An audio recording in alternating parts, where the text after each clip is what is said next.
Weak autumn light filtering through her father's study window. She traced the engraved inscription with her fingertip, This the Latin passage word reminds she'd me of our memorized first long meeting. ago. The one by the Veritas river. temporis Indeed, filia. it feels like Truth yesterday. is the daughter of time. Does it, Papa? She whispered to the empty room. What truth has time revealed except that I'm powerless? 8 months. 2/3 of a year since Edmund Thorne had been laid to rest in the family plot on the Eastern Hill, and Oh my still word. Rosalind found We herself must be seeking careful. sanctuary I in know, this room. but I cannot stay away. Everything remained exactly as he'd left it. The leather-bound ledgers stacked precisely on the mahogany desk, the faint scent of pipe tobacco clinging to the curtains, the morning sun illuminating the same worn patch of carpet where he'd paced while teaching her about water rights and cattle breeding. A ranch is more than land and livestock. Rosa, his voice echoed in her memory. It's people, their livelihoods, their families, their futures. Never forget that. She sank into his chair, the leather creaking familiarly, and closed her eyes. How many hours had she spent here as a girl perched on the edge of this very seat while he explained grazing patterns and market fluctuations? He'd treated her like the son he'd never had, ignoring society's expectations that young ladies concern themselves only with needlework and watercolors. You have a sharp mind, my brilliant girl, he'd said, letting her examine the ranch maps spread across the desk. Sharper than most men I know. Don't let anyone convince you otherwise. Well, a sharp mind. What good was it now, trapped like a bird in a gilded cage? Voices drifted from the hallway outside. Rosalind's fingers tightened around the watch as she recognized her stepmother's clipped tones, followed by the oily smoothnesses of Marcus Pike, the attorney, not the doctor brother who'd signed her father's suspicious death certificate. The door remained ajar. Rosalind started to rise to announce her presence, but something in Constance's voice stopped her. That particular edge of calculation she'd come to recognize over the past 8 months. Rosa moved silently to the heavy velvet curtain that divided the study from the adjoining sitting room. She slipped behind it, her pulse quickening. This was beneath her dignity, eavesdropping like a common Spinamine, but survival had taught her to gather information where she could find it. The will is quite clear, Marcus Pike was saying. His voice grew louder as they entered the study. Edmund Thorne named you as guardian of his daughter's inheritance until she reaches the age of 25 or marries with your approval. 3 more years. Constance's heels clicked across the hardwood floor. An eternity. Unless she marries. Precisely. Which brings us to Preston Blackwell. Rosalind pressed her hand to her mouth, forcing herself to breathe silently. Preston Blackwell. The gambler from San Francisco who'd been circling the ranch for the past month like a vulture over carrion. Mr. Blackwell is amenable to the arrangement, Pike asked. Amenable, the man is desperate. Constance laughed, the sound sharp as breaking glass. He owes $15,000 to various creditors in San Francisco. I've offered him a way out, marry Rosalind, and I'll settle his debts. In exchange, he signs over management of her inheritance to me for the first 10 years of their marriage. Clever, and the girl will do as she's told. She has no choice. Rosalind's vision blurred. The pocket watch slipped from her fingers, catching on its chain before she could grab it. The soft clink of silver against wood seemed impossibly loud in the quiet room. What was that? Pike's voice sharpened.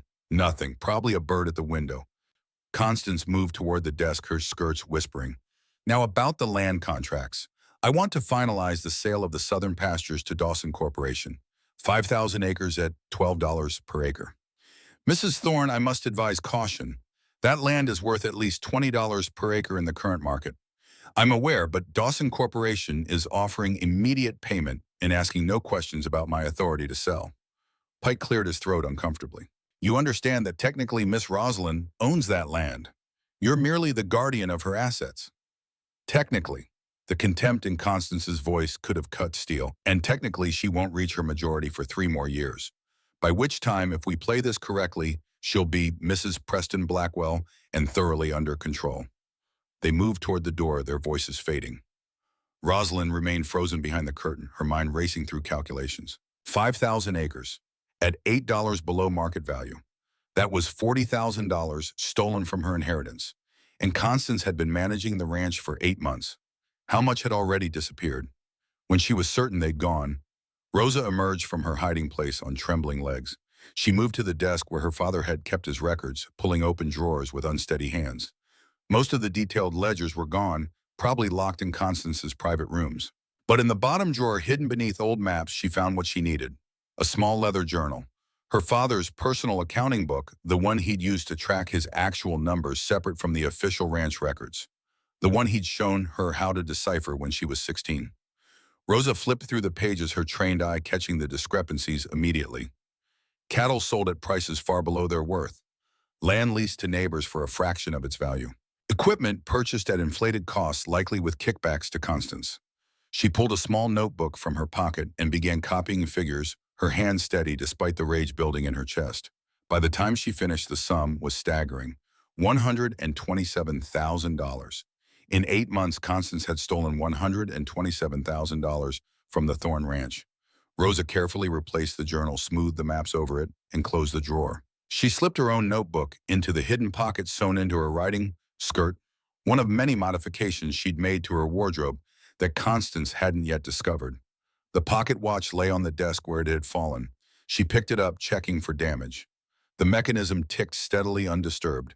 The inscription gleamed in the afternoon light. "Truth is the daughter of time." "I'll give you truth, Constance," Rosa whispered. "All the truth time reveals."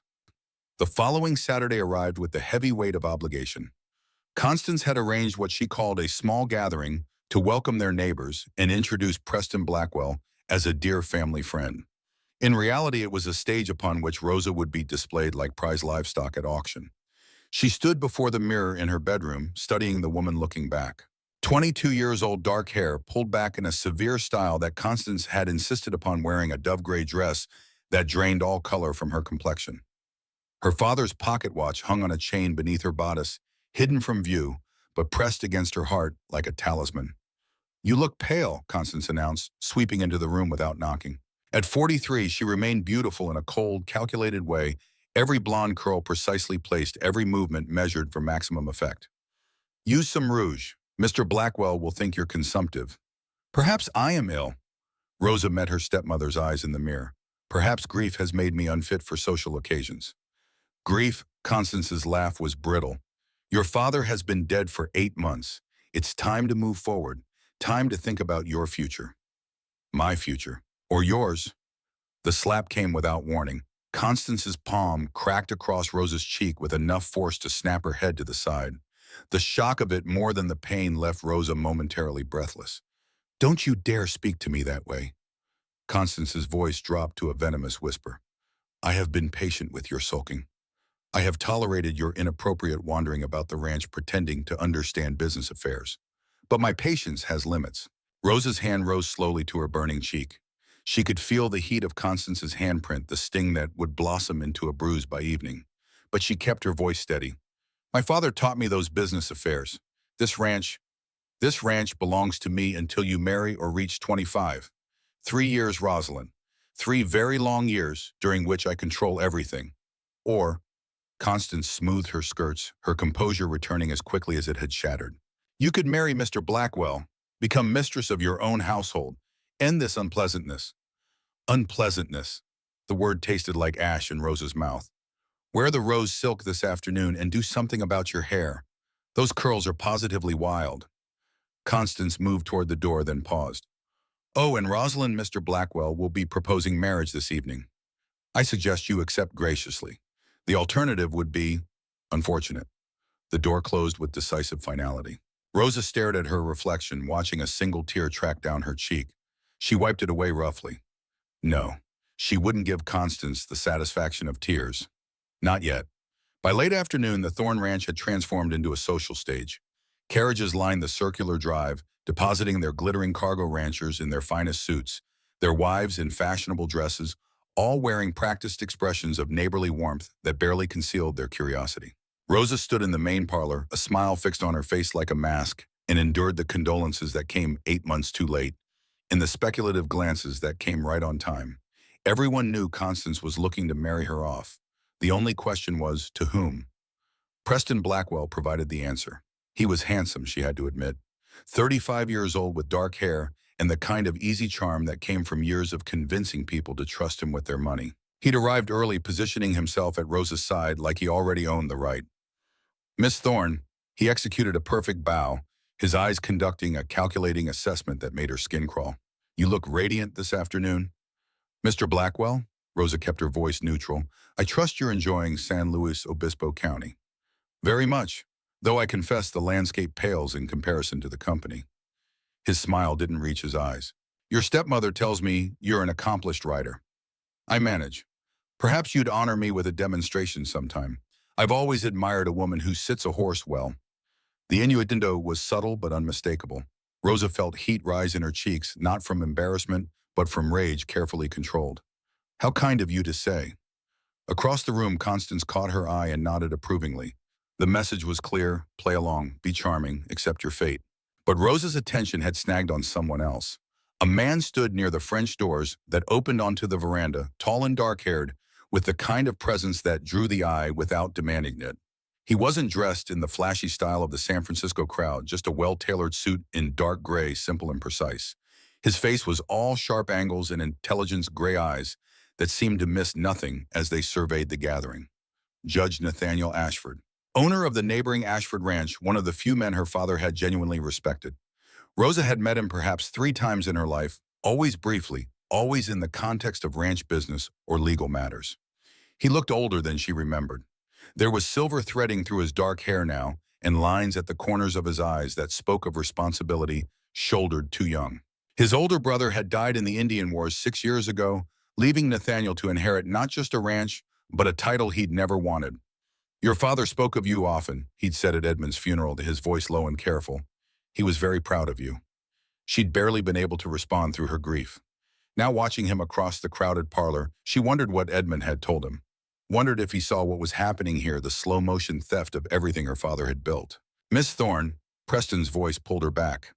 I asked if you'd like some refreshment. No, thank you, She broke off as Constance appeared at her elbow, her grip on Rosa's arm just short of painful. Preston, dear, would you excuse us for a moment? Rosalind and I need to attend to the dining arrangements. It wasn't a request. Preston bowed smoothly and retreated toward the refreshment table where several other gentlemen had gathered. Constance steered Rosa toward a quiet corner, her smile never wavering for the benefit of watching guests. But her voice when she spoke was ice. Stop staring at Judge Ashford like a starving dog. I wasn't. You were, and it's unseemly. Preston is your future, not some widower who hasn't looked at a woman since his wife died 6 years ago. She adjusted a curl that had escaped Rosa's pins, the gesture almost maternal if one didn't feel the sharp tug. Now Preston will propose after dinner. You will accept. You will smile. You will thank me for arranging such an advantageous match. Am I clear? Rosa's throat felt tight. And if I refuse? Constance's smile didn't waver, but her eyes went flat and cold. Then I'll take alternative measures. I have physicians who will testify to your instability, your hysteria, your dangerous delusions. One signature, Rosalind, and you'll spend the rest of your life in an asylum, staring at walls while I manage your inheritance as I see fit. The threat wasn't empty. Rosa had heard whispers of inconvenient women disappeared behind asylum walls, declared mad by doctors whose loyalty could be purchased. Her heart hammered against her ribs, fear and fury warring for dominance. You wouldn't dare. Try me. Constance's voice dropped to a whisper. Your father spoiled you, filled your head with ridiculous ideas about women managing ranches and making decisions. But Edmund is dead and his fantasies died with him. It's time you learned your place. Something inside Rosa snapped. Perhaps it was the casual cruelty in Constance's voice.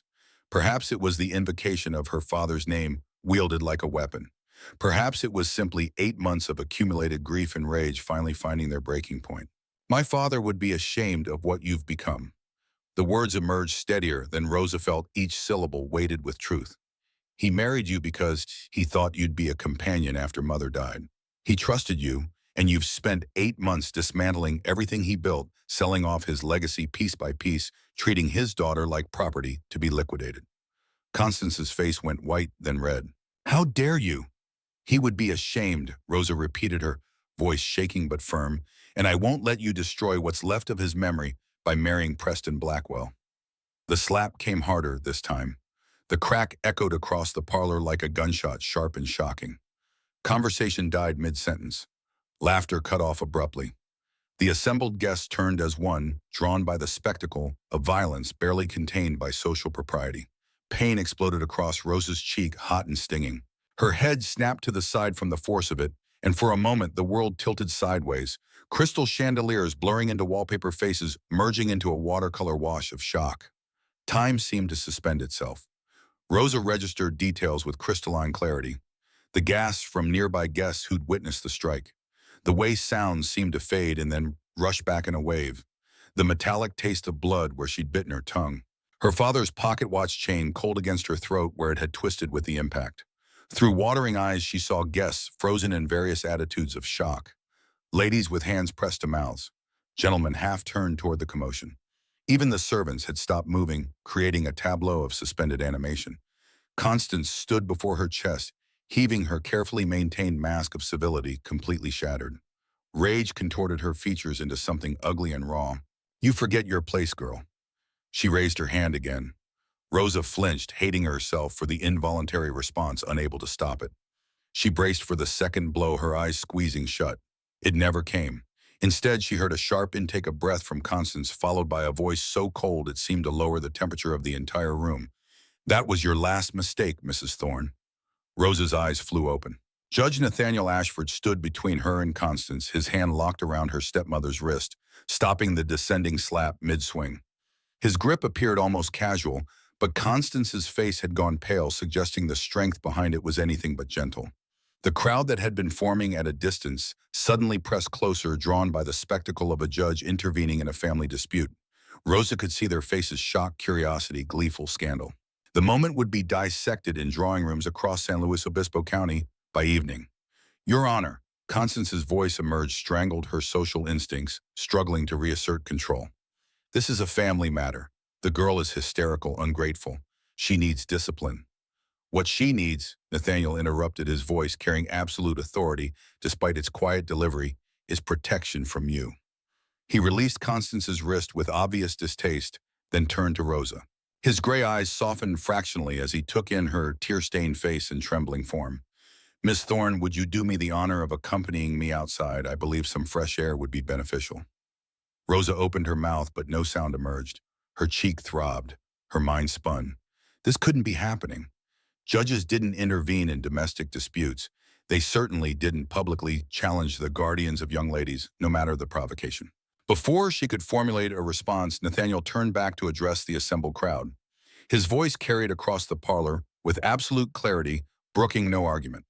"Mrs. Thorne, I believe it would be best if you retired for the evening. Miss Rosalind will be staying at Ashford Ranch until proper arrangements can be made." The gasps that rippled through the crowd were audible even over the ticking of the grandfather clock in the corner. This was more than intervention. This was a public claiming of responsibility, nearly scandalous in its implications.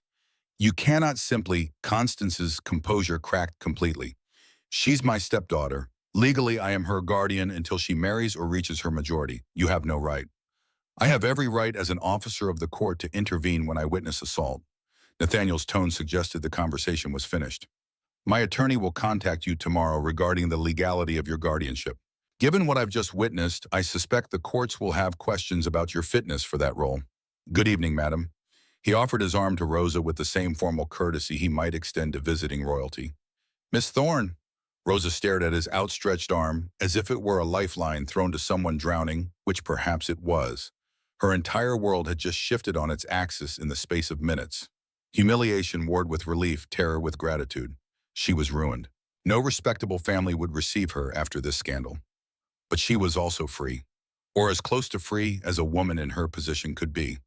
Her hand, still shaking, reached for his arm.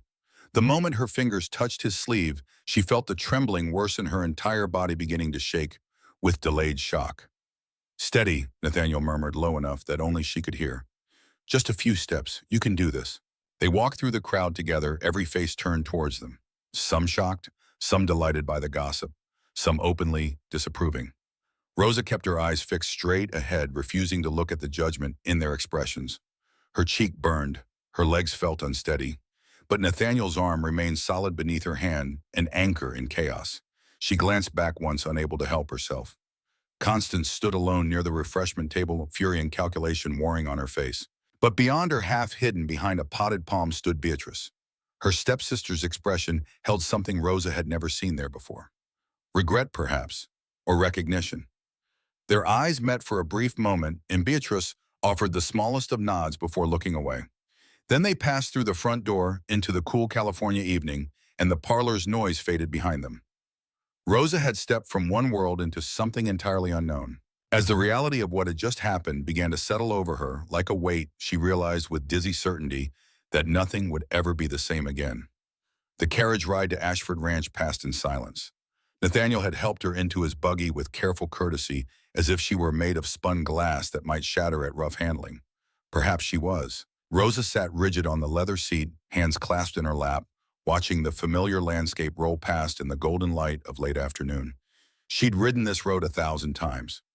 Past the split oak that marked the boundary between Thorne and Ashford land, past the creek where she'd learned to fish as a child, past the meadow where her father had taught her to identify different grasses for grazing quality. Everything looked the same, but she was different now, transformed in the space of a slap and a rescue into something she didn't yet understand. "Are you in pain?" Nathaniel's voice was quiet, carefully neutral. Rosa touched her cheek gingerly. The skin was hot and tender, already swelling. "I've had worse." It was the wrong thing to say. She knew it the moment the words left her mouth. Nathaniel's hands tightened on the reins, his jaw setting in a hard line. "How often?" he asked. "That's not—" Rosa stopped herself. She was too tired to lie, too shaken to maintain the pretense of civility. "Often enough, though usually she's more careful about leaving marks where people can see them." The silence that followed was heavy with unspoken anger. But when Nathaniel spoke again, his voice remained controlled. "Your father asked me to look after you if anything happened to him." Rosa's head snapped around. "What? About 3 months before he died. We were discussing estate planning. He'd been making arrangements to update his will. He mentioned his concerns about Constance." Nathaniel kept his eyes on the road, but something in his posture had shifted. "He said he'd made a mistake marrying her, that he'd been lonely after your mother died, and Constance had been persuasive, but he'd started to see through the performance. He never said anything to me.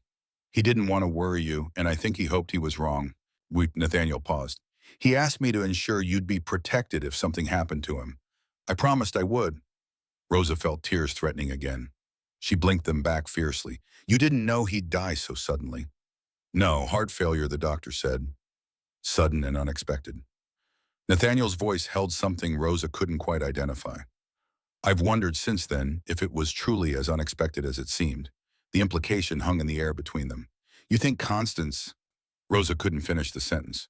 "I think your stepmother is a woman who marries well and is widowed conveniently." Nathaniel finally looked at her, his gray eyes sharp with intelligence. "I think she's done it before, and I think someone should look very carefully at the circumstances of your father's death."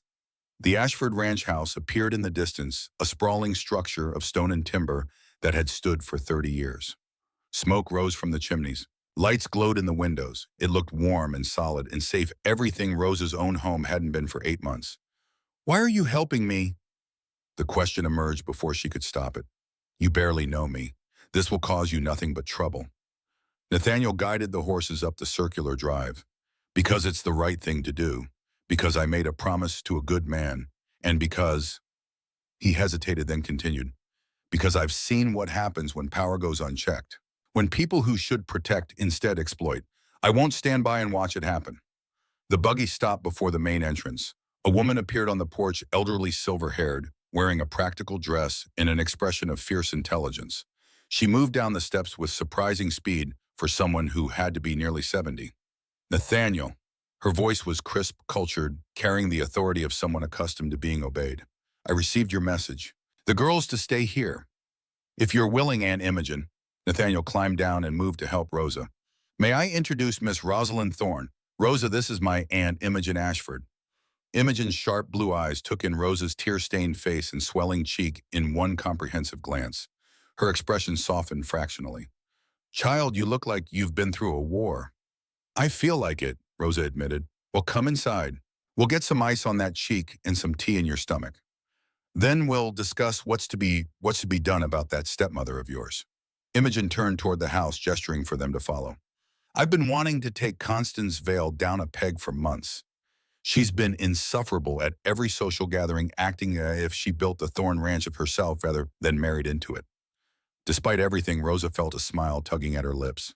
There was something bracing about Imogen's blunt assessment, something that cut through the fog of shock that had settled over her. The interior of Ashford Ranch was warm and lived in nothing like the cold perfection Constance had imposed on the Thorne house. Books lined the walls of the entrance hall. Comfortable furniture showed the wear of actual use rather than decorative display.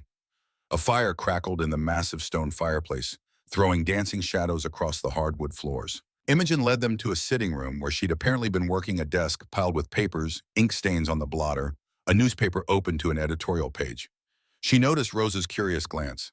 "I edit the Western Truth," Imogen explained, gesturing to the newspaper. "Started it 10 years ago when I got tired of reading nothing but gossip and advertisements. Someone needed to discuss real issues: land rights, water law, women's suffrage." "Women's suffrage?" Rosa couldn't keep the surprise from her voice. "You sound shocked. Why shouldn't women vote? We pay taxes, don't we? We're subject to laws, aren't we? Taxation without representation, my dear. The founding fathers fought a war over less." Imogen disappeared into an adjoining room and returned with a cloth-wrapped bundle of ice. "Sit. Let me see that cheek." Rosa sat, allowing the older woman to press the ice gently against her swollen face. The cold was shocking at first, then blessed relief. "Now then," Imogen settled into a chair across from her, fixing Rosa with that penetrating stare. "Nathaniel has given me the basics. Your stepmother struck you in front of witnesses. He intervened and brought you here, but I want to hear from you what's really happening at Thorne Ranch." Rosa glanced at Nathaniel, who'd positioned himself by the fireplace, watching with those careful gray eyes. Something in his expression gave her permission. Or perhaps it was simply that she was tired of carrying the weight alone. She told them everything. The eavesdropped conversation about forcing her marriage to Preston Blackwell. The discovered ledgers showing $127,000 in missing funds. The systematic dismantling of her father's legacy. The threats of asylum commitment if she didn't comply.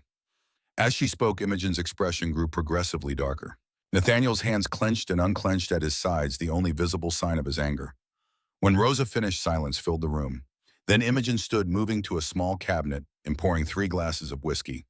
She handed one to Rosa, despite the younger woman's surprised expression. "Drink, you've earned it." Rosa sipped. The whiskey burned going down, but the warmth spreading through her chest was steadying. "Right." Imogen sat again, her whiskey held like a weapon. "Here's what we're going to do. First, Nathaniel will contact Harrison Whitmore. He's the son of Robert Whitmore, your father's old attorney. Harrison is young but brilliant, and he owes Nathaniel a favor. He'll review the guardianship provisions in your father's will and look for grounds to challenge Constance's authority." "She has doctors ready to declare me insane," Rosa said quietly. "Then we'll find doctors who'll testify to your perfect sanity." Imogen waved the concern away like smoke. "I know several physicians who owe me favors from my suffrage work. They won't be intimidated by some quack Constance bribed." "Second," Nathaniel added, his voice measured, "we need to document the financial fraud. The ledgers you mentioned, can you get access to them again?" Rosa thought about the hidden journal in her father's desk. "Possibly. But Constance has locked away most of the official records. We'll work with what we have. Harrison can subpoena the official books if necessary." Nathaniel moved to the desk, pulling paper and pen toward him. "Third, we need to protect you legally. You're 22, correct? 3 years until you reach majority." "Yes, my birthday is April 7th. I'll be 23 in 6 months. California law is murky on guardianship challenges, but it can be done with sufficient cause. Physical abuse, financial malfeasance, attempted coercion into marriage, all of those strengthen our case." He began making notes, his handwriting precise and controlled. "The difficulty is that Constance has legal standing as your guardian. Any challenge will take time. Time I may not have if she moves forward with commitment proceedings." Rosa set down her whiskey glass, her hands steadier now. "How long would I need to stay here?" "As long as necessary," Imogen said firmly. "My presence ensures propriety. I'm a respectable widow of a certain age. Your reputation will survive." "Will it?" Rosa looked between them. "After that scene today, after Judge Ashford publicly removed me from my own home—" "I didn't remove you," Nathaniel corrected quietly. "I offered you sanctuary from assault. There's a difference, and any decent person will understand that difference." "Decent people, yes, but we don't live in a world populated entirely by decent people." Rosa stood pacing to the window. The sun had set fully now, stars beginning to emerge in the darkening sky. "Constance will use this. She'll twist it into proof that I'm unstable, that I can't be trusted to make my own decisions." "Let her try." Imogen's voice was sharp with anticipation. "I have a newspaper. I know how to shape a narrative. By the time I'm finished, Constance Vale Thorne will be the villain of San Luis Obispo County, not you. Rosa turned from the window, studying the two people who'd become her unexpected allies. Imogen fierce and unapologetic in her convictions. Nathaniel calm and precise, every word chosen with care. They barely knew her yet, here they were ready to wage war on her behalf. Why? The question emerged softer than intended. Why fight for me? Either of you, Imogen and Nathaniel exchanged a glance, some communication Rosa couldn't quite read passing between them. Because I'm 70 years old, Imogen said finally, and I've spent 50 of those years watching women be controlled, diminished, and silenced by laws and customs designed to keep them powerless. I've had enough.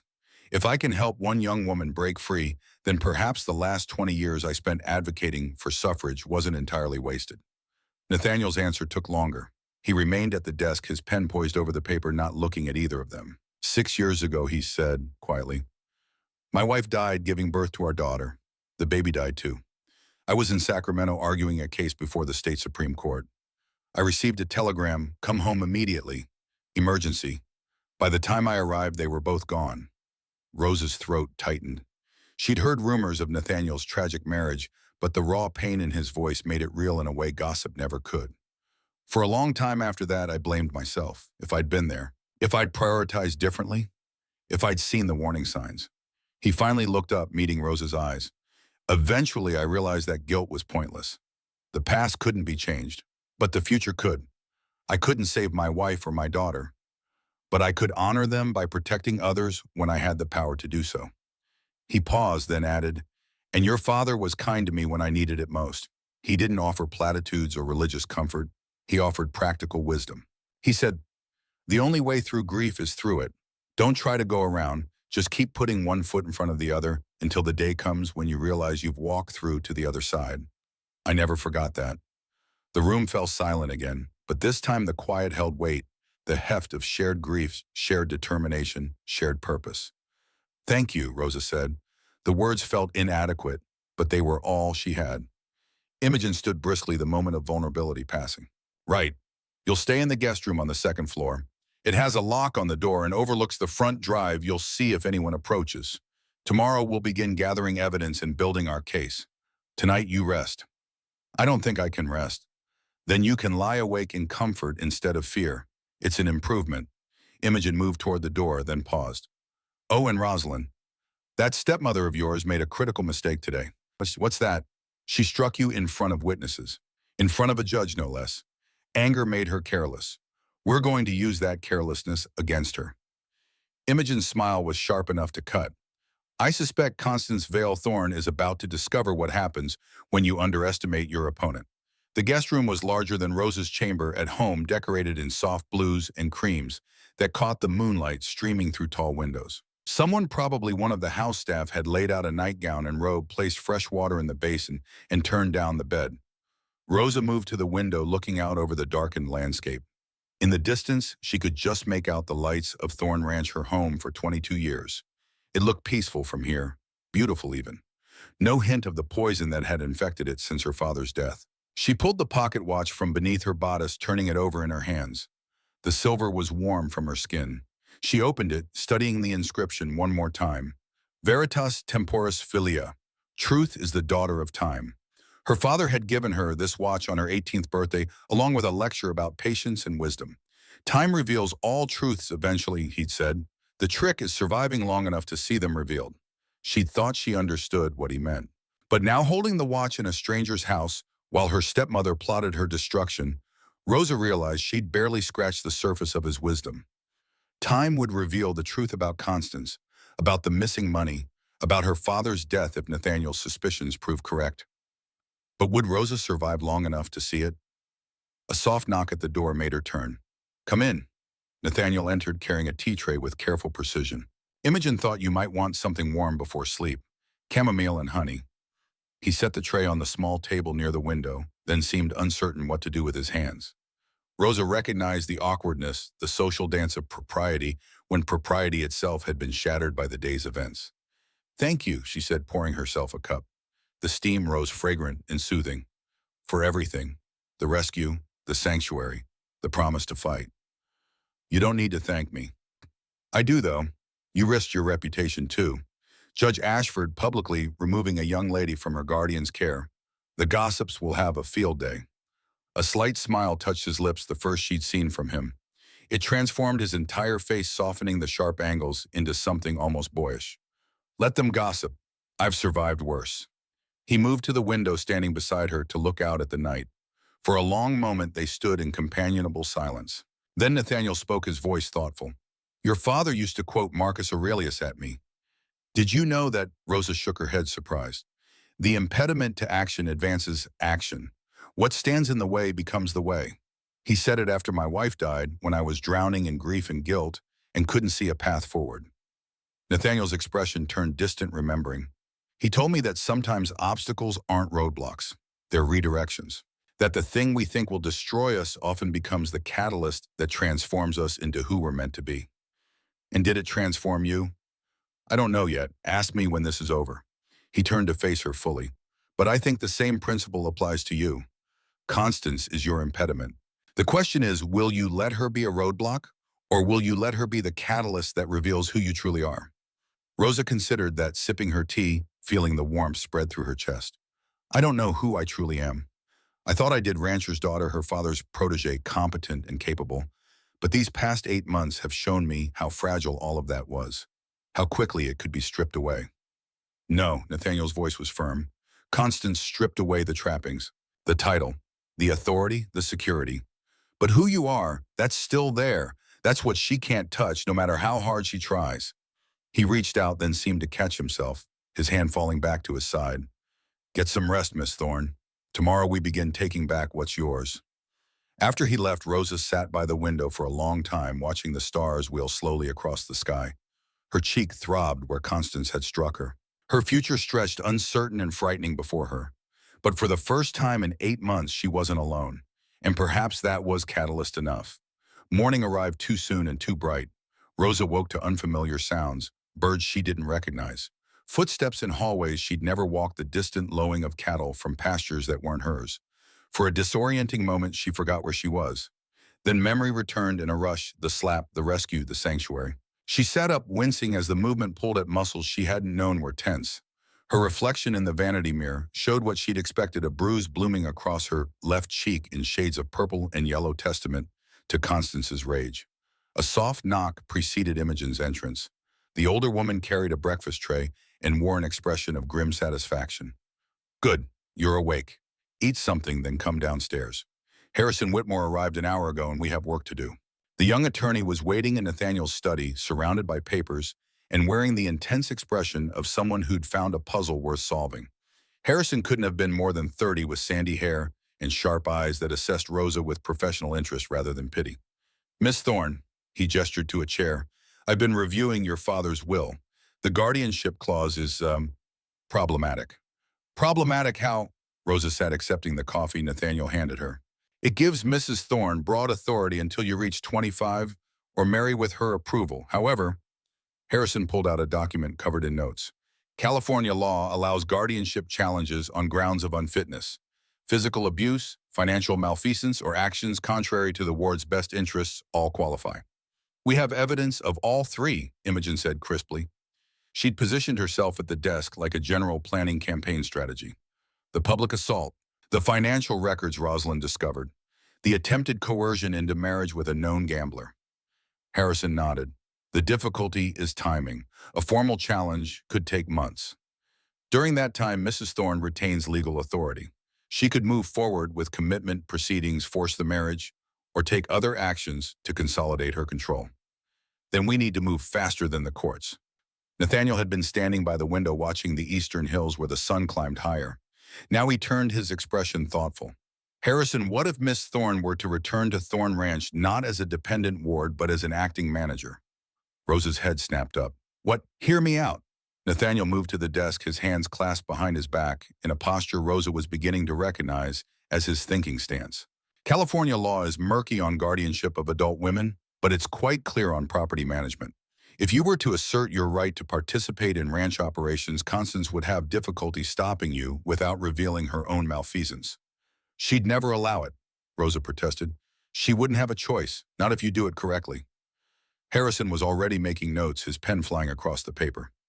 The will names Mrs. Thorne as guardian of your inheritance, but it doesn't explicitly forbid you from working on the ranch itself. In fact, many of the original deeds list Edmund Thorne and heirs, that's you. Imogen leaned forward, understanding dawning. You're suggesting Rosalind assert a technical distinction. She's not claiming ownership, which would trigger the guardianship clause. She's claiming the right to work, which is protected under common law. Exactly. Nathaniel's voice carried quiet certainty. And if she's working there, she can document everything Constance is doing, gather evidence that would otherwise be hidden, build an airtight case for the guardianship challenge.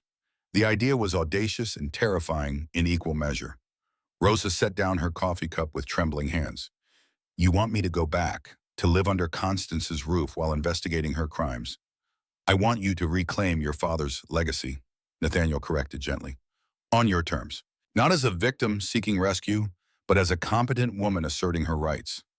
The distinction mattered. Rosa could see that in the careful way all three of them watched her waiting for her decision. This wasn't them saving her. This was them offering her the tools to save herself.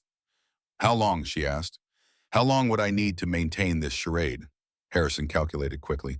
6 months minimum. Long enough to document a pattern of fraud, gather testimony from ranch workers, and build a case strong enough that no judge could dismiss it. By then, you'll be 23, closer to majority. It strengthens our position. 6 months.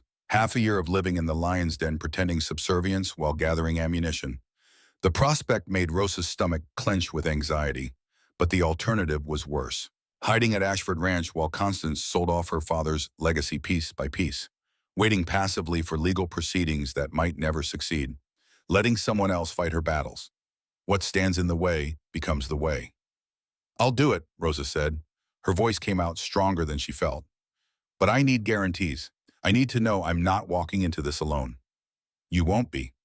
Nathaniel's gray eyes held hers with steady intensity. I'll visit weekly under the pretense of neighborly calls. Imogen will include you in her social circle and suffrage meetings, cultural gatherings. Harrison will be working behind the scenes on the legal challenge. You'll have support. And if Constance attempts anything, commitment, forced marriage, physical harm, we move immediately to extract you. And in the meantime, Imogen added, steel in her voice, you'll be learning about ranch management, legal strategy, financial accounting, everything your father wanted to teach you but Constance has been preventing. When this is over, you won't just reclaim your inheritance. You'll be fully capable of managing it. Rosa looked around the study at these three people who'd become her unexpected allies. An elderly suffragette with a newspaper and connections, a widowed judge with a conscience and legal expertise, a young attorney with ambition and skill. They were offering her more than sanctuary. They were offering her education partnership and the chance to become who her father had believed she could be. When do I start? The return to Thorne Ranch happened 3 days later, orchestrated with the precision of a military operation. Harrison had sent a formal letter to Constance, citing California property law and Rosa's rights as Edmund Thorne's direct heir to participate in ranch operations. The letter was carefully worded, not a challenge but a clarification. Rosa would be resuming her education in ranch management as her father had intended. Constance's response had been predictably venomous, delivered via her attorney Marcus Pike. But the legal ground was solid enough that she couldn't outright refuse without revealing her own vulnerability. So Rosa found herself standing in the entrance hall of her childhood home, a single trunk of belongings beside her, facing the woman who'd struck her 3 days prior.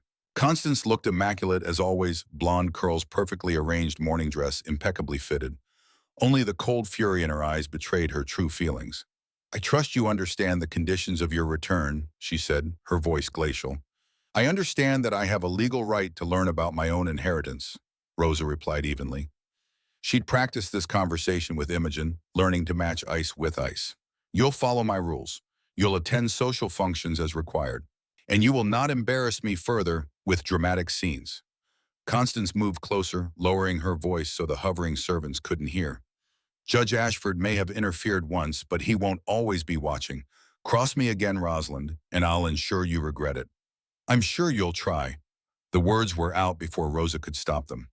Constance's eyes narrowed dangerously, but before she could respond, Beatrice appeared on the stairs. Mother, the dressmaker is here for your fitting. The younger woman's voice was carefully neutral, but her eyes met Rosa's with something that might have been apology. She says she can only wait 30 minutes. Constance's jaw tightened, but she was too vain to miss an appointment with her dressmaker. We'll continue this conversation later. Beatrice ensures Rosalind is settled in her room and makes sure she understands the household schedule. After Constance swept away, the tension in the hall eased fractionally. Beatrice descended the stairs slowly, her movements tentative. I didn't know, she said quietly, about the money she was stealing, about how bad it had gotten. Rosa studied her stepsister, 19 years old, pretty in an unremarkable way, and shaped by Constance's cruelty just as thoroughly as Rosa had been, if differently. Beatrice had learned to survive by becoming invisible, by never challenging, by accepting whatever scraps of approval their mother doled out. You know now, Rosa said, not quite forgiveness, but not condemnation either. I heard her talking to Mr. Pike about commitment papers, about making sure you could never challenge her legally. Beatrice glanced toward the sitting room where Constance had disappeared. I thought you should know. She's going to move soon, within the month. This was more than Beatrice had ever offered before. Rosa felt something shift, not trust, not yet, but the possibility of alliance. Thank you for telling me. Beatrice nodded, then gestured toward the stairs. Your room is as you left it.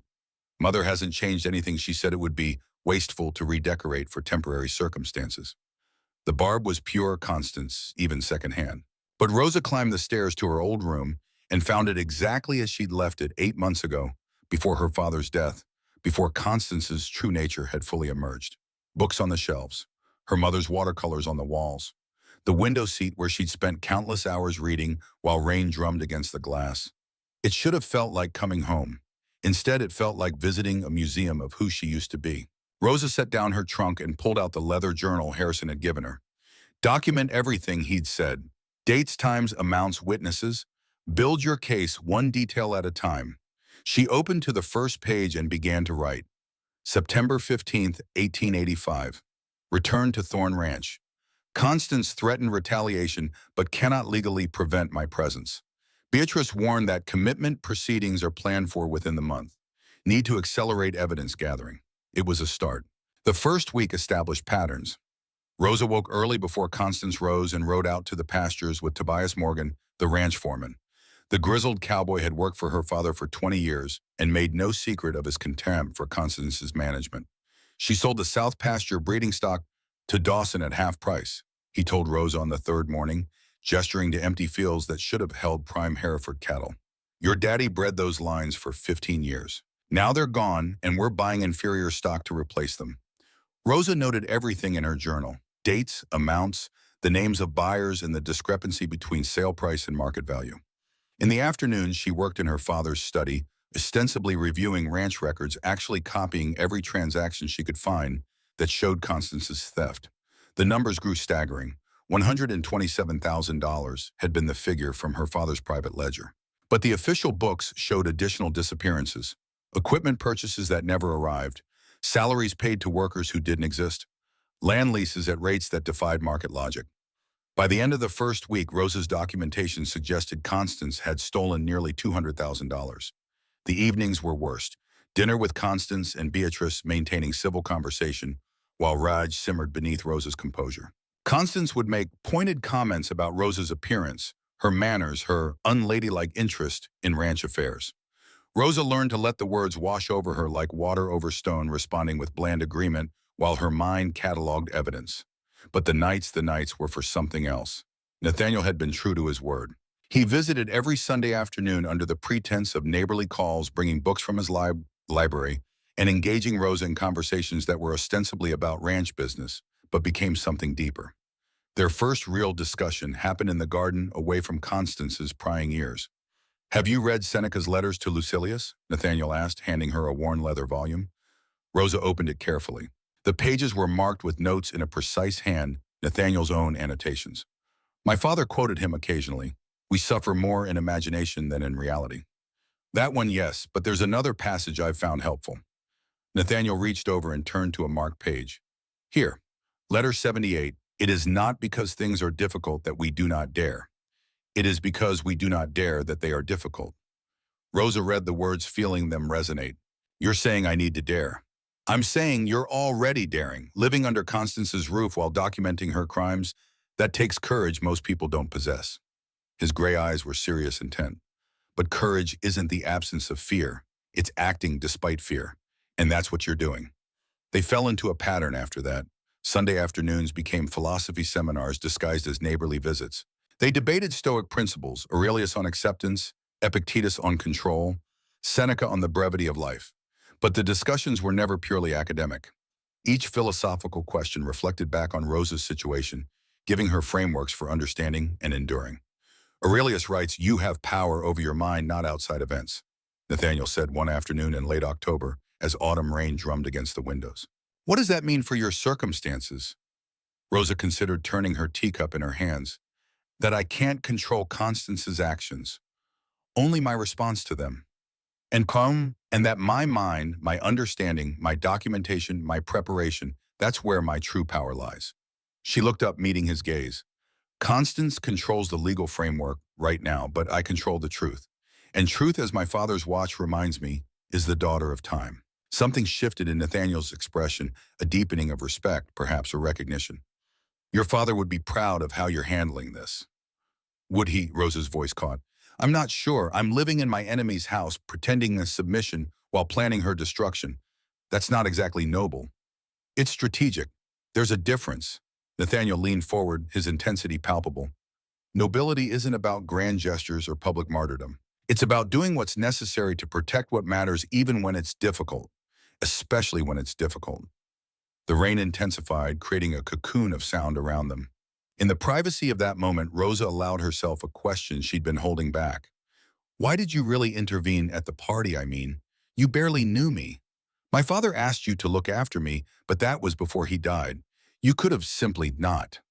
Nathaniel was quiet for a long moment, his gaze distant. When he spoke, his voice was careful, each word chosen with precision. "6 years ago, when my wife died, I made a decision. I decided that grief would make me better, not bitter. That loss would teach me to value what matters: justice, kindness, protection of those who cannot protect themselves." He paused. "And then I spent 6 years keeping everyone at a distance, being the ice judge, as they call me, competent but cold, effective but emotionally frozen." He turned back to her, and Rosa was startled by the vulnerability in his expression. "When I saw Constance strike you, something in me cracked. I realized I'd been using Stoicism as an excuse for isolation. Marcus Aurelius teaches acceptance of what we cannot change, but he also teaches action where action is possible. I could act, so I did. And now," Rosa's voice was barely above a whisper, "now I find myself invested in your success, in seeing justice done. He stopped himself, seeming to reconsider. "In honoring the promise I made to your father. That matters to me." It wasn't a declaration, but it was something, an acknowledgement of connection, of the alliance between them evolving into something neither had quite named. "I should go," Nathaniel said, rising. "Constance will be back from her call soon, and my presence will only antagonize her." "Nathaniel," Rosa stood as well, using his first name deliberately. "Thank you for the books, for the conversations, for reminding me that I'm more than what she's tried to make me." His hand found hers briefly, the first deliberate touch since the night of the rescue. His fingers were warm, steady grounding. "You've always been more than that," he said quietly. "I'm just helping you remember." They walked back to the house, hand in hand, talking about legislative strategy and ranch improvements and philosophy, the conversation flowing easily between professional and personal topics. It felt natural, right? Not a rescue, not a dependency, but a genuine partnership between equals who'd chosen each other from strength, not need. Winter descended on San Luis Obispo County with cold rains and shortened days. Rosa's life developed a rhythm that was equal parts endurance and education. Mornings with Tobias, learning the intricacies of cattle management her father had begun teaching her. Afternoons in the study, documenting Constance's crimes with meticulous detail. Evenings maintaining the facade of obedient ward. Sundays with Nathaniel, feeding her mind and spirit with philosophy and conversation. But it was Imogen who provided the next piece of Rosa's transformation. "You're coming to the suffrage meeting Thursday evening," Imogen announced one Sunday in November, brooking no argument. "We meet at the Grange Hall. Discussion, strategy, and the kind of conversation that will remind you there's a world beyond Constance's manipulation." Rosa hesitated. "Constance won't approve." "I didn't ask for Constance's approval. I'm informing you of your attendance." Imogen's smile was sharp. "Besides, several prominent ranch wives will be there. Constance can hardly object without revealing her own prejudices." The Grange Hall was packed Thursday evening, 40 women of varying ages from young wives in their 20s to grandmothers with steel gray hair. Rosa recognized several from social gatherings, but here they were transformed. Animated, passionate, unafraid. Imogen called the meeting to order with a brass bell and a voice that carried authority. Ladies, thank you for braving the cold. Tonight we're discussing property rights for married women, specifically the legal fiction that a woman's property becomes her husband's upon marriage. What followed was 2 hours of the most intellectually stimulating conversation Rosa had experienced since her father's death. These women weren't discussing fashion or gossip. They were debating law, ethics, philosophy. They quoted John Stuart Mill and Mary Wollstonecraft. They shared stories of husbands who'd bankrupted families, fathers who'd sold daughters' inheritances, legal systems that treated women as property rather than people. It's coverture, explained a sharp-eyed woman introduced as Dr. Sarah Mitchell, one of the county's few female physicians. The legal doctrine that a married woman's identity is subsumed into her husband's. She cannot own property, cannot sign contracts, cannot even have legal custody of her own children. It's barbaric, Rosa said, the words escaping before she could stop them. Every eye turned to her. She felt heat rise in her cheeks, suddenly conscious of being the youngest person present. But Imogen just smiled. Go on, Rosalind. Why is it barbaric? Because, Rosa gathered her thoughts, remembering her father's lessons about logic and argument. Because it treats women as perpetual children, incapable of rational thought or responsible decision-making. But that's demonstrably false. Women run households, manage budgets, raise children, operate businesses when widowed. The only difference between a married woman and an unmarried one isn't capacity, it's legal recognition. Exactly. Dr. Mitchell leaned forward. And that legal fiction serves a purpose. It keeps women dependent. It ensures we can't leave abusive marriages. It allows unscrupulous men to steal our inheritances with legal impunity.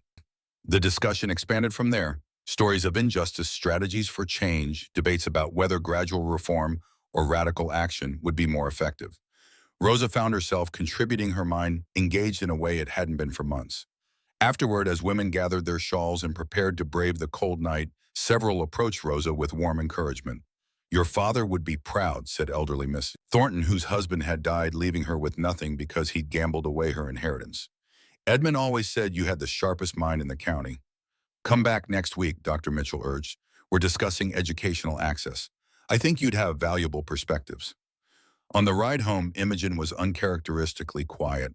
Finally, she spoke. You're angry. It wasn't a question. Rosa considered denying it, then realized there was no point. Yes. Good. Anger is useful. It's fuel. The trick is using it constructively rather than letting it consume you. Imogen glanced at her in the darkness. What are you angry about? Everything. Rosa's laugh was bitter. The law that gives Constance control over my inheritance. The expectation that I should marry Preston Blackwell and transfer that control to him. The fact that if I do marry my husband, whoever he is, will own everything I inherit.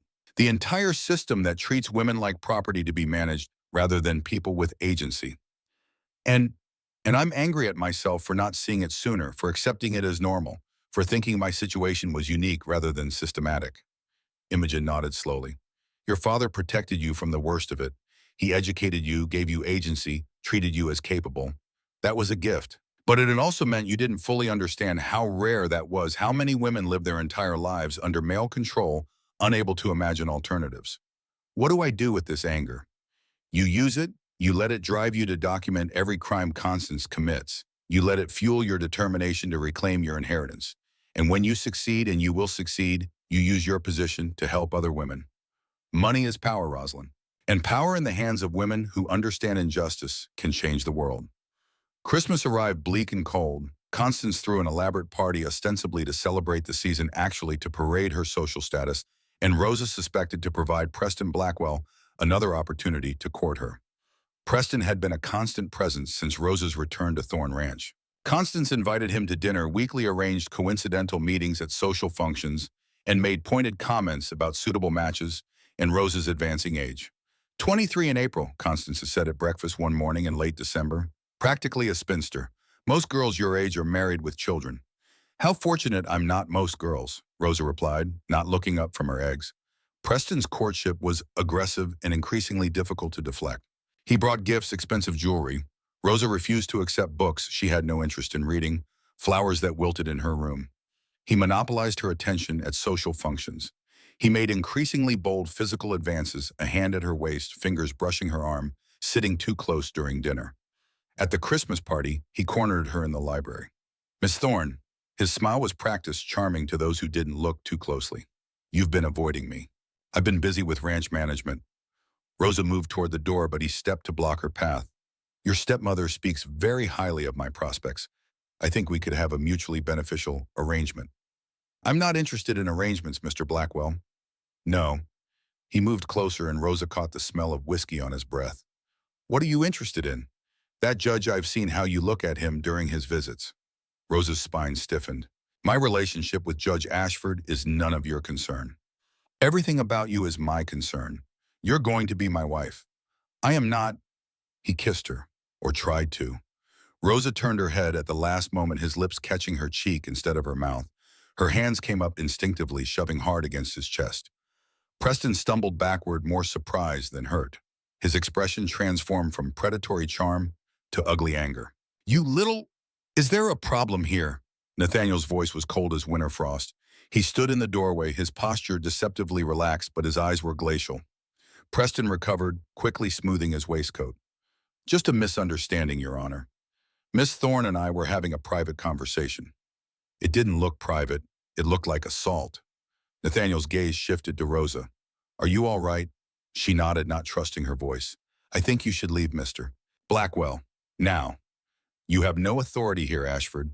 This is Thorne property, and I'm a guest of Mrs. Thorne. Then let me be clear. Nathaniel's voice never rose, but the threat in it was unmistakable. Touch Miss Rosalind again without her explicit consent, and I will personally ensure you're charged with assault. My authority as a circuit judge extends throughout this county. Test me if you'd like. Preston's jaw tightened, but he was smart enough to recognize a losing battle. He gave Rosa a mocking bow and left, slamming the library door behind him. The silence that followed was heavy. Thank you, Rosa said finally. You shouldn't have to thank me for basic decency. Nathaniel remained by the door, giving her space. Are you certain you're all right? He didn't... I'm fine. Angry, but fine. Rosa moved to the window, wrapping her arms around herself. Constance is escalating. The invitations, the dinners, now this. She's trying to force the marriage before I can build my case. Then we accelerate our timeline. Nathaniel pulled a folded letter from his jacket. Harrison sent this today. He's found irregularities in your father's death certificate. The attending physician, Dr. Thomas Pike. Rosa's head snapped around. Pike, the same family as Marcus Pike, Constance's attorney, his brother, which raises questions about conflict of interest and potentially fraudulent medical practice. Nathaniel's expression was grim. Harrison wants to request an exhumation, to have your father's remains examined by an independent coroner. The room tilted slightly. Rosa gripped the window frame for balance. You think she killed him? I think the timing is suspicious. I think having her attorney's brother sign the death certificate is suspicious. I think we need answers. He paused. But it's your decision, it's your father. I won't move forward without your consent. Rosa thought about her father's sudden death. The heart failure diagnosis that had surprised everyone. Edmund Thorne had been robust, healthy, showing no signs of illness. The rushed burial. Constance's immediate assumption of control. Veritas temporis filia. Truth is the daughter of time. Do it, she said. Request the exhumation. I need to know. January brought freezing rain and terrible news. The exhumation had been approved by a judge in Sacramento, not Nathaniel, who'd recused himself due to personal involvement, but a visiting magistrate known for integrity. The examination took place in the first week of the new year. Harrison arrived at Thorne Ranch on a gray afternoon with results that confirmed their darkest suspicions. Digitalis, he said quietly, showing Rosa the toxicology report in her father's study while Constance was out. A massive dose administered within 24 hours of death. Your father was poisoned. The words hung in the air like smoke. Rosa had expected this, had known on some level that Constance was capable of murder. But knowing intellectually and hearing it confirmed were different things. Her father hadn't died of natural causes. He'd been murdered by the woman he'd married, the woman he'd trusted. How? Rosa's voice came from far away. How did she do it? Digitalis is extracted from foxglove. In small doses, it's used to treat heart conditions. In large doses, it causes heart failure that's nearly indistinguishable from natural causes unless you're specifically testing for it. Harrison pulled out another document. We found a receipt. Constance purchased foxglove extract from an apothecary in San Francisco 2 weeks before your father's death. She told the pharmacist it was for her mother's heart condition. Her mother has been dead for 10 years. Exactly. Rosa sank into her father's chair, the leather creaking familiarly. 8 months ago, she'd sat here wondering what truth time would reveal. Now she had her answer, and it was worse than she'd imagined. We can file charges, Harrison continued. We have evidence. The toxicology report, the pharmacy receipt, the suspicious death certificate signed by Dr. Pike. It's enough for an investigation, possibly enough for trial. But, Rosa heard the hesitation in his voice. But murder charges against a wealthy white woman in 1886 California are difficult to prosecute. Constance has money for excellent attorneys. She has social connections. She can claim ignorance, claim the apothecary misunderstood her, claim anything. Even with this evidence, conviction isn't guaranteed.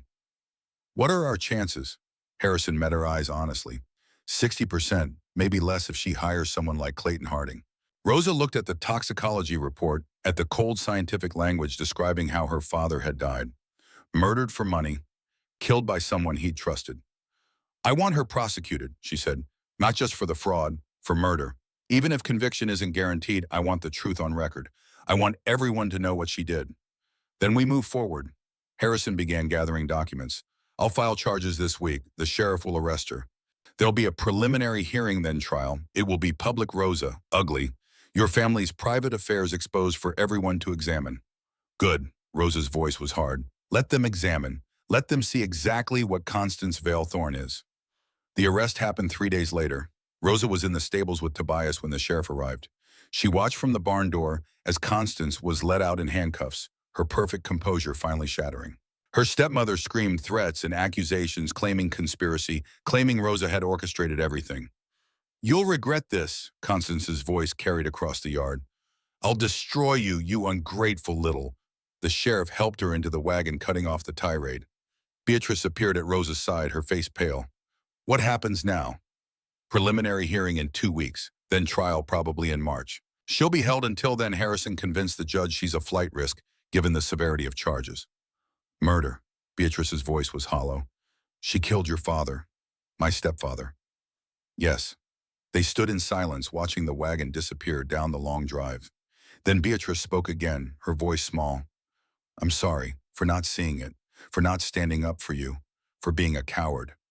Rosa looked at her stepsister, 19 years old, shaped by a mother who'd taught her that survival meant silence. It would be easy to hold grudges, to blame Beatrice for her complicity. But Rosa was learning from the Stoics that some things were beyond control. Beatrice's past actions were one of those things. What Rosa could control was her response. You're standing up now, she said quietly. That's what matters. The preliminary hearing happened on a frigid morning in late January. The San Luis Obispo County Courthouse stood imposing against the winter sky, its granite facade promising justice but guaranteeing nothing. Rosa climbed the steps with Harrison at her side, her hands buried in her cloak against the cold. Inside, the courtroom was already half full with spectators drawn by scandal.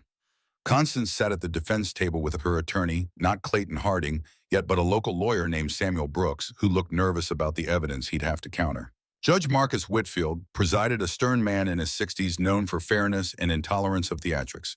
He called the hearing to order with a sharp crack of his gavel. District Attorney Rachel Kim stood to present the prosecution's case. Compact and fierce, she laid out the evidence with devastating clarity.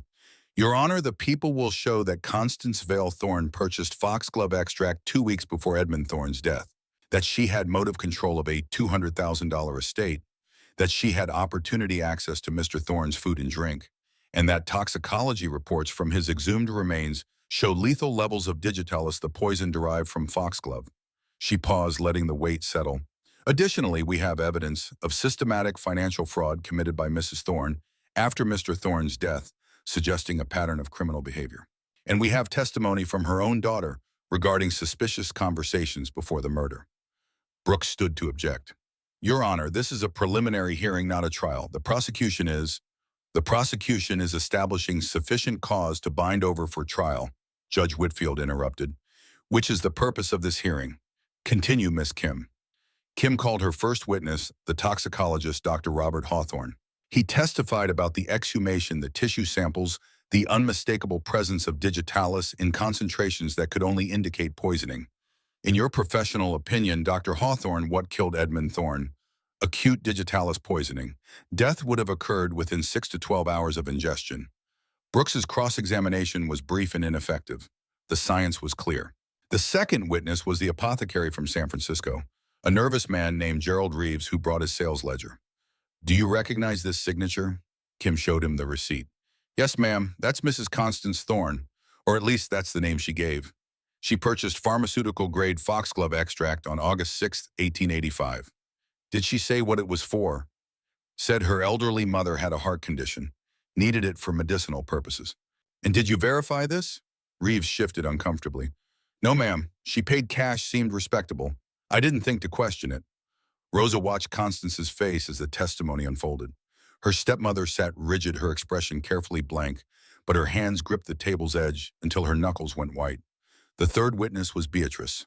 Rosa's stepsister took the stand with visible trembling, but when she spoke, her voice was clear. 2 weeks before Edmund died, I overheard Mother on the telephone. She said it needs to look natural. Heart failure. The man drinks enough whiskey that no one will question it. Gasps rippled through the courtroom. Constance's lawyer shot to his feet, objecting to hearsay, but Judge Whitfield allowed it as evidence of premeditation. And after Mr. Thorne died, Kim asked gently, Mother took control immediately. She dismissed workers, sold land, changed all the accounts. She told me we were finally secure, that we'd never have to worry about money again. Beatrice's voice broke. I didn't understand then what she'd done, but I remember her words, the old fool should have made me primary heir, but his daughter being a ward is almost as good. When Judge Whitfield asked if there was sufficient cause to bind over for trial, his answer was immediate. The evidence presented suggests probable cause that Constance Vale Thorne did willfully and with premeditation murder Edmund Thorne. This case will proceed to trial. Bail is denied. The defendant will remain in custody until trial date set for March 15, 1886. His gavel fell with finality. As bailiffs led Constance away, she turned to look at Rosa one last time. The mask was completely gone now. What remained was pure, concentrated hatred. But Rosa met her gaze steadily, feeling none of the fear that would have paralyzed her 8 months ago. In the intervening time, Rosa threw herself into ranch work with single-minded intensity. She reviewed every contract, every transaction, every decision Constance had made in the past 8 months. She met with workers Constance had fired gathering testimony. She worked with Harrison and Nathaniel to build not just a criminal case, but a civil one, for recovery of the stolen funds for damages, for complete restoration of her inheritance. But the work was also escape. As long as she was busy with ledgers and legal documents, she didn't have to think about the gaping absence in her life. Her father was gone, not just dead murdered, and nothing Rosa did could change that. It was Nathaniel who finally pulled her out of the spiral. He found her in the study late one evening in early March, surrounded by papers, her eyes red from crying she'd tried to hide. Rosa, he knelt beside her chair, his voice gentle. When was the last time you slept? I don't know. Does it matter? Yes. He carefully took the ledger from her hands and set it aside. Your father wouldn't want this. You running yourself into exhaustion, sacrificing your health for justice. It's not just justice, it's... Rosa's voice broke. He's gone, Nathaniel, really gone. Murdered, and I'll never get him back. No, you won't, and that's a grief you'll carry always. Nathaniel pulled another chair close, sitting, so they were at eye level. But Edmund wouldn't want you to destroy yourself in pursuit of vengeance against the woman who killed him. He'd want you to live, to build, to become everything he knew you could be. The tears came then, hot and unchecked. Nathaniel didn't try to stop them or offer empty platitudes. He simply sat with her, a steady presence in the storm of her grief. When the crying finally subsided, Rosa wiped at her eyes roughly. What if I'm not strong enough? What if Constance's lawyers are better? What if she goes free? Then we pursue civil remedies. We file for recovery of stolen funds. We challenge everything she's ever done. Nathaniel's hands found hers warm and grounding. But I don't think she'll go free, Rosa. We have evidence, we have truth, and truth matters. Does it in a world where women are property and justice is expensive? Yes, even then. His gray eyes held hers with absolute certainty. Not always immediately, not always in the way we expect. But truth has weight, it has power, and eventually it prevails. Rosa wanted to believe him, Looking into his eyes, seeing the conviction there, she found she did. "Thank you," she whispered, "for being here, for believing in this, in me. Always." The word was simple, but weighted with promise. They sat in the quiet study, hands clasped, drawing strength from each other. And for the first time in weeks, Rosa felt something other than grief and rage. She felt hope. The trial began on a cold morning in mid-March. The San Luis Obispo County Courthouse was packed beyond capacity. Every seat filled, people standing along the walls, spectators crowding the hallway hoping for glimpses of testimony. The trial of Constance Vale Thorne had become the county's primary entertainment. Rosa sat at the prosecution table beside Harrison, acutely aware of every eye in the courtroom. Constance watched her with cold calculation from the defense table. The jury, 10 men, 2 women, studied both of them with open curiosity. And in the back row, Nathaniel sat with Imogen, his expression carefully neutral, but his gray eyes holding steady encouragement. Constance had indeed hired Clayton Harding. The famous defense attorney from San Francisco sat beside her, looking distinguished and confident, ready to wage war on her behalf. Judge Whitfield called the trial to order. District Attorney Rachel Kim delivered an opening statement that laid out the prosecution's case with devastating clarity. "Ladies and gentlemen of the jury, this is a story about greed, about a woman who married a wealthy rancher, waited just long enough to avoid suspicion, and then poisoned him to inherit his fortune. The evidence will show that Constance Vale Thorne purchased foxglove extract, a deadly poison, 2 weeks before Edmund Thorne's death. That she had her attorney's brother, Dr. Thomas Pike, falsify the death certificate. That she immediately began liquidating assets, stealing nearly $200,000 from the estate she was supposed to protect. And that when Edmund Thorne's daughter discovered these crimes, Mrs. Thorne attempted to have her committed to an asylum to silence her." Kim paused, letting the words settle over the jury. "The defense will try to paint this as a family dispute, a stepdaughter bitter about her father's remarriage. But the evidence tells a different story, a story of premeditated murder, of calculated theft, of a woman so consumed by greed that she was willing to destroy anyone who stood in her way." Clayton Harding rose for the defense. He was every bit as compelling as his reputation suggested, his voice smooth as aged whiskey, his bearing distinguished. "Ladies and gentlemen, the prosecution would have you believe a simple story. Wicked stepmother, innocent victim, clear-cut guilt. But life is rarely that simple." He paced before the jury, hands clasped behind his back. "Constance Vale Thorne is a widow grieving the sudden loss of her husband. Edmund Thorne's death was tragic, but it was also natural. Heart failure, as documented by a licensed physician. The prosecution's so-called evidence, a receipt for medicine, and the wild accusations of a young woman who stood to inherit a fortune if only her stepmother were removed from guardianship." His gaze swept the courtroom, landing briefly on Rosa. "Is it so difficult to believe that a young woman desperate to control her inheritance might fabricate evidence, might manipulate officials? The truth, I submit, is it far more complex than the prosecution admits. And when you hear all the evidence, you'll see that reasonable doubt exists in abundance." The first day brought medical testimony. Dr. Robert Hawthorne explained the toxicology findings in detail, the digitalis concentrations, the timeline of poisoning, the impossibility of accidental ingestion. Harding's cross-examination was surgical. "Dr. Hawthorne, you examined tissue samples from a body that had been buried for 5 months. Is contamination possible?" "We took extensive precautions." "Yes or no, doctor? Is contamination possible?" "Anything is possible, but—" "Thank you. No further questions." The second day brought the apothecary Gerald Reeves, who identified Constance as the purchaser of foxglove extract. Harding suggested the signature could have been forged, that anyone could have used Constance's name. "Did you verify her identity?" Mr. Reeves required documentation. "No, sir. She seemed respectable." "So anyone could have claimed to be Mrs. Thorne, purchased this poison, and you'd have no way of knowing?" "Correct." "I suppose that's possible." Day 3 brought Beatrice to the stand. Rosa's stepsister looked fragile in her plain gray dress, but her voice remained steady as she recounted the overheard telephone conversation about making Edmund's death look natural. Harding's cross-examination was brutal. "Miss Vale, you were 19 when this alleged conversation occurred. A young woman. Are you certain you remember it accurately? Or has your stepsister, who stands to inherit a fortune, perhaps convinced you that you heard something convenient to her narrative?" "No, I know what I heard."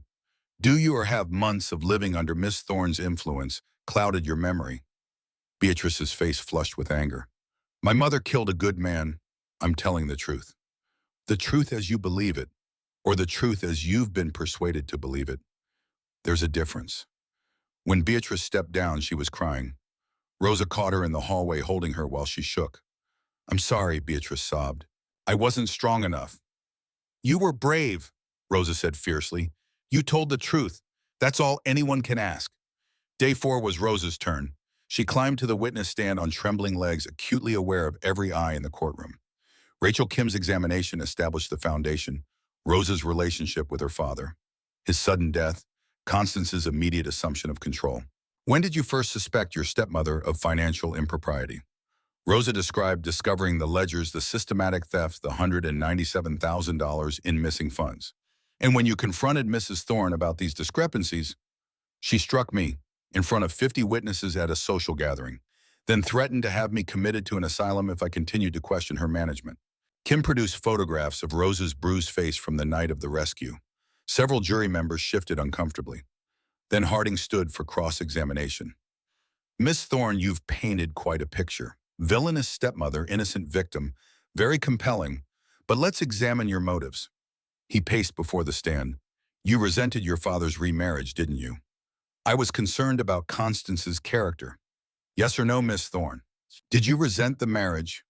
Rosa forced herself to breathe evenly. "I didn't trust Constance.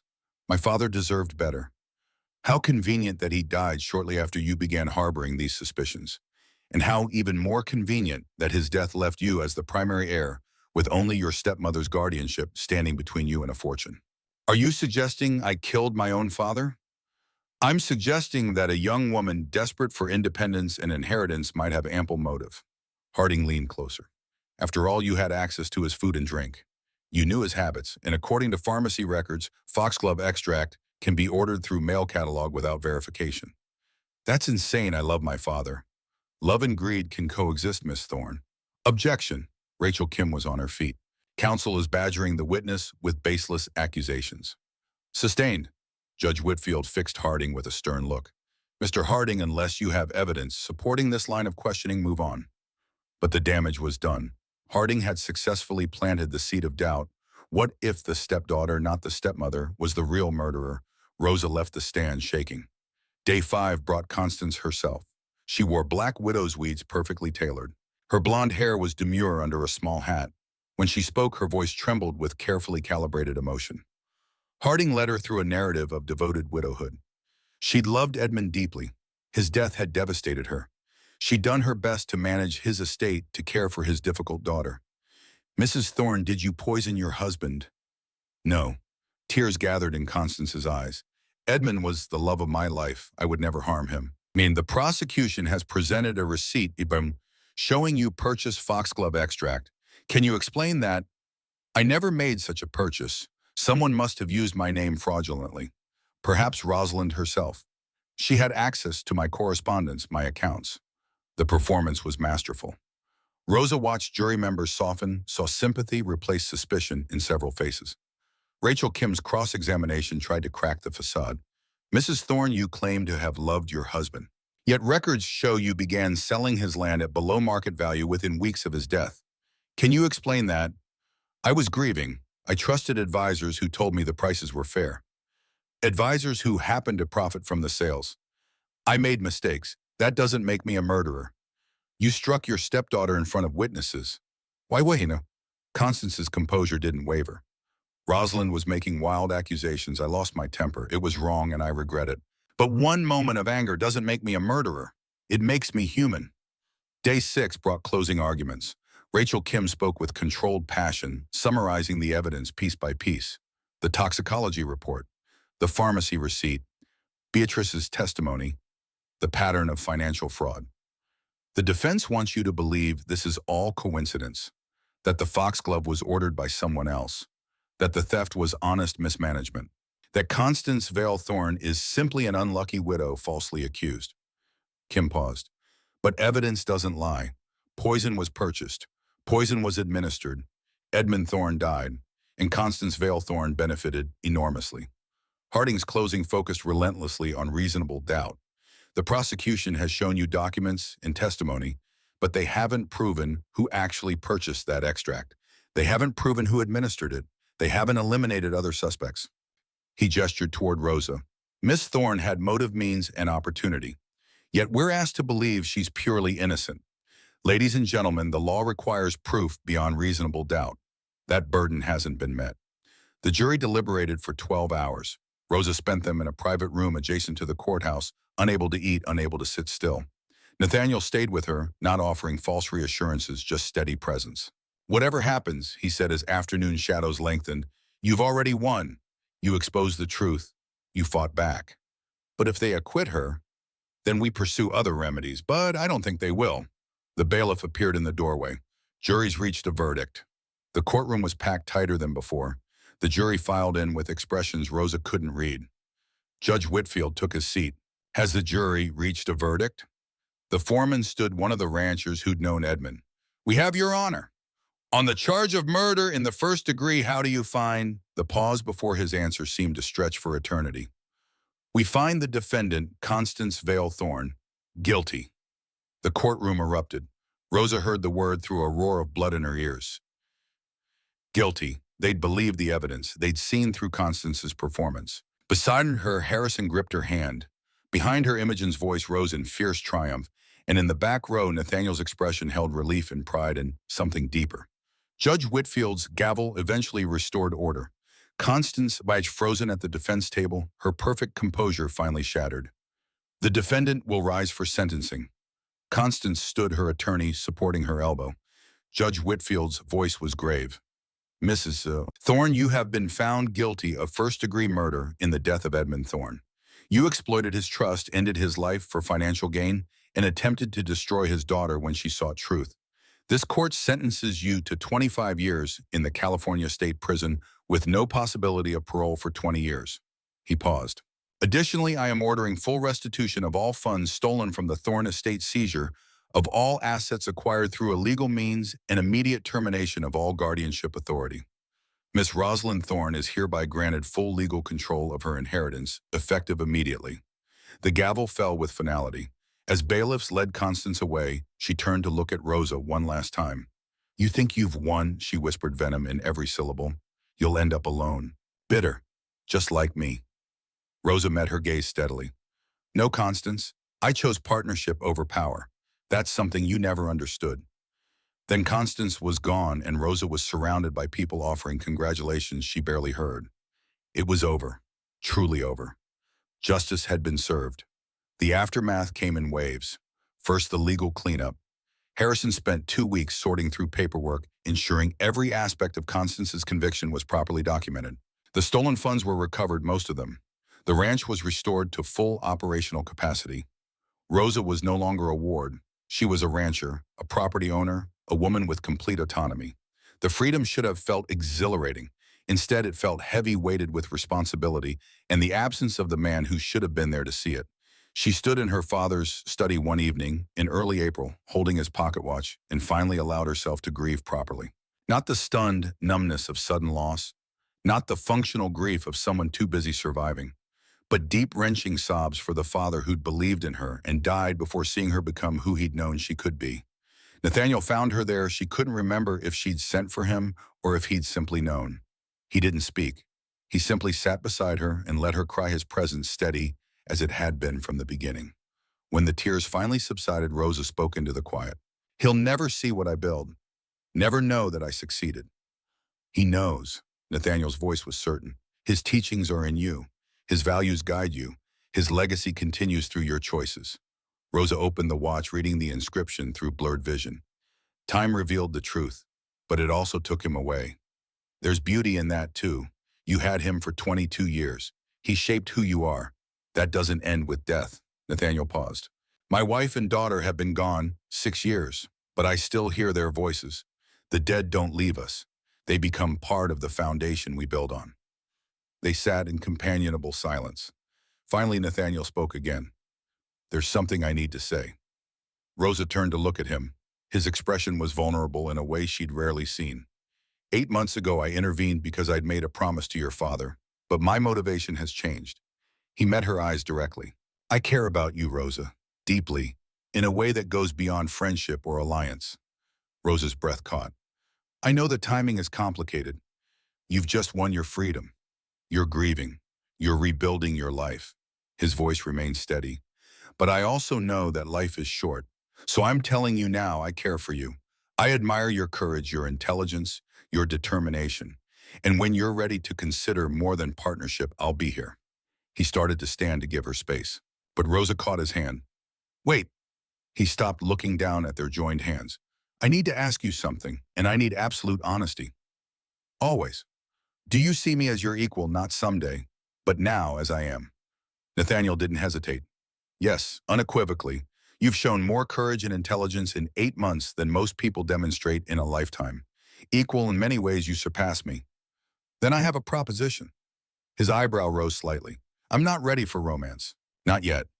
I need time to simply be, to discover who I am when I'm not fighting. She tightened her grip on his hand. But I am ready for partnership. Real partnership. Building something together, not you protecting me, but both of us contributing equally. Understanding dawned in Nathaniel's expression. What kind of partnership? I have ideas about reforming ranch management, worker protections, profit sharing, making Thorn Ranch a model for ethical operations. Rosa's words came faster. But California law is unjust to women. You're a judge. You have influence. What if we work together, me as a living example of what women can accomplish, you pushing legal reform? A political and social partnership, Nathaniel said slowly, built on shared values. Exactly. And if someday that partnership develops into something more, we'll face that decision from strength, not need. Nathaniel smiled, the full, genuine smile that transformed his face. I accept your proposition. Partners now.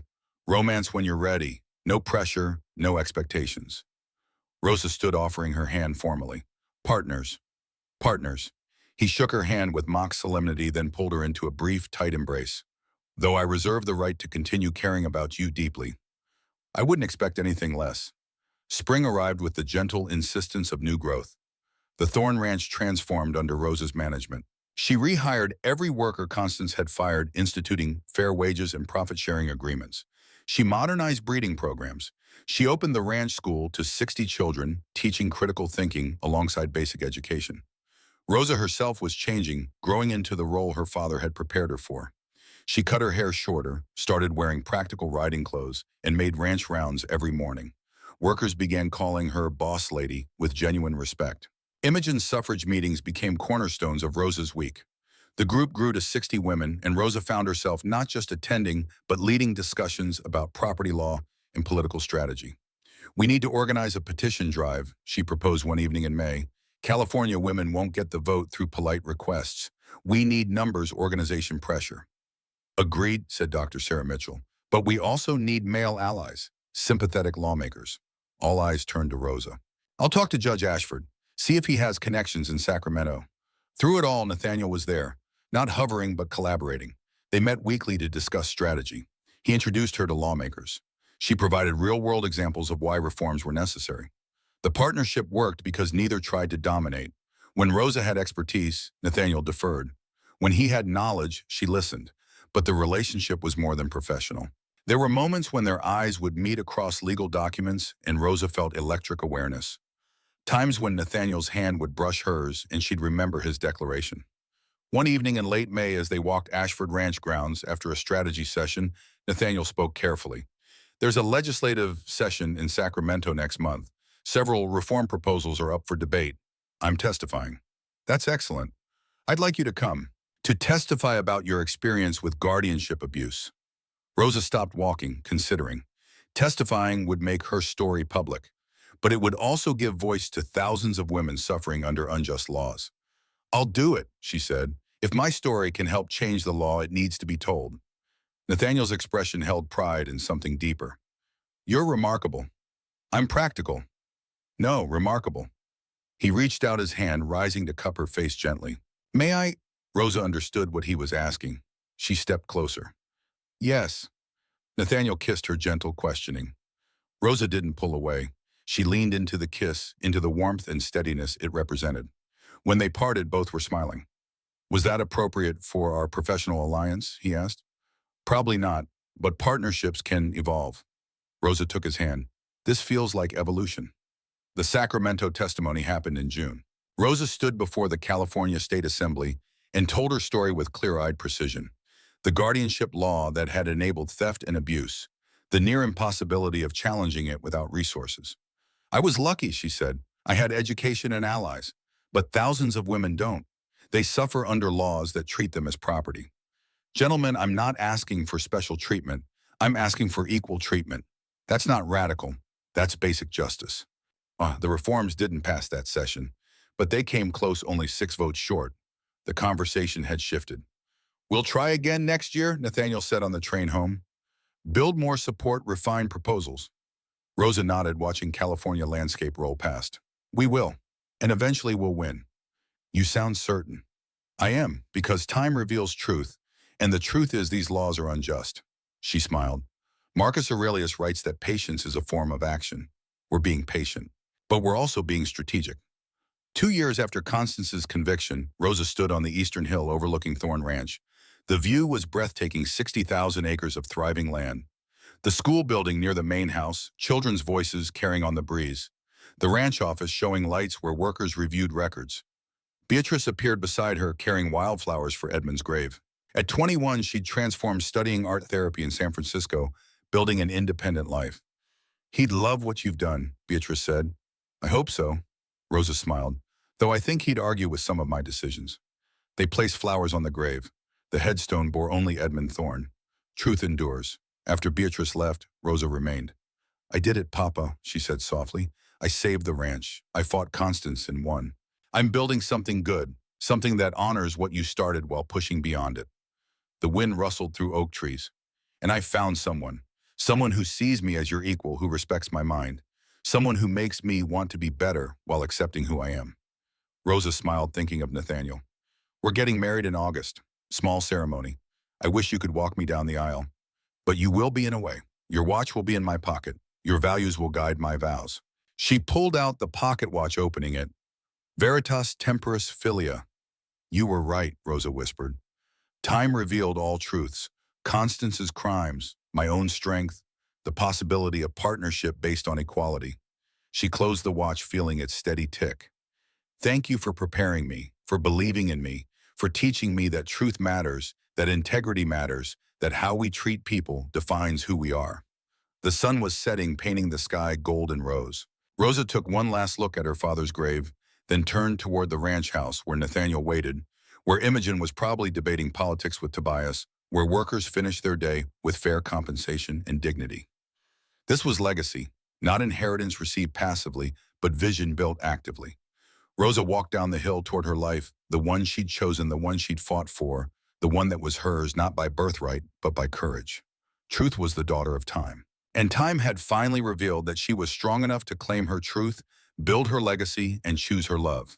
Not from need, not from fear, but from the unshakable foundation of knowing exactly who she was. Some legacies were inherited, the best ones were chosen and built, and Rosalind Thorne was just getting started.